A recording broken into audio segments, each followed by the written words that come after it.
Okay, I've had some questions on what happens when A is a fraction, not understanding how the pattern works when A is a fraction. So when whatever A is, we take that 1, 3, 5, 7 pattern, those odd numbered pattern that we noticed, and we multiply A by it. So we would multiply 1/2 by 1, by 3, by 5, and by 7, and we get 1/2, 3/2, 5/2, 7/2. So that means from the vertex, you would go over 1 up a half. Then you would go over 1 up 3/2. Then you would go over another one up 5/2, and then over another one up 7/2 when A is 1/2. Now, what's interesting is if you add up 1/2 and 3/2, you get 4/2. And what does 4/2 equal? It equals 2. And when you add up 5/2 and 7/2, you get 12/2. What does that equal? That equals 6. So you can also think about it as when you move from the vertex, when you move over 2, you go up 2. When you move over 2 more, because you went 1 there, you go up 6.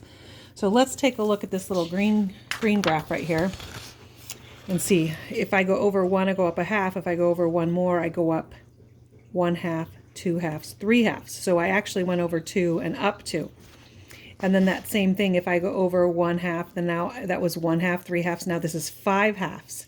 And if I went up again, from here, I would have gone up 1, 2, 3, 4, 5, 6, right? So that's the 1/2 pattern. Let's look at the 1/4 pattern. Similarly, when A is 1/4, you're going to have to multiply 1, 3, 5, 7 by 1/4. So you get 1/4, 3/4, 5/4, 7/4. Okay, so you're going to go over 1, up a fourth, over 1, up 3/4, over 1 more, up 5/4, over 1 more, up 7/4. But let's just look. If you want to make it easier for you, you don't want those fraction pieces. Well, what is 1/4 plus 3/4? Well, that's a total of 4/4, which is 1. And if you add these two, that's 12/4, which is 3. So now you can see that when you go over 2, you're going up 1 for the 1/4 pattern. And when you go over 2 more, right, you're going to go up 3.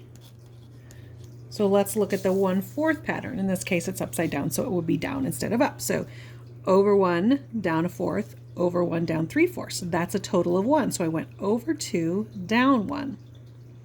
And then our next pattern would be over 1, 5/4, over 1, 7/4, but 5/4 and 7/4 is 3, right?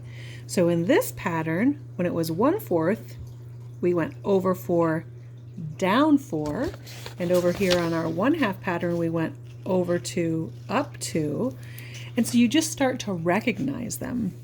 Sometimes recognize what you should do, sometimes combining like 2 of those instead of going over 1. If you go over 2 and you combine the 1/4 and the 3/4, it makes it a little bit easier. So I hope that helps some of the confusion. Good luck.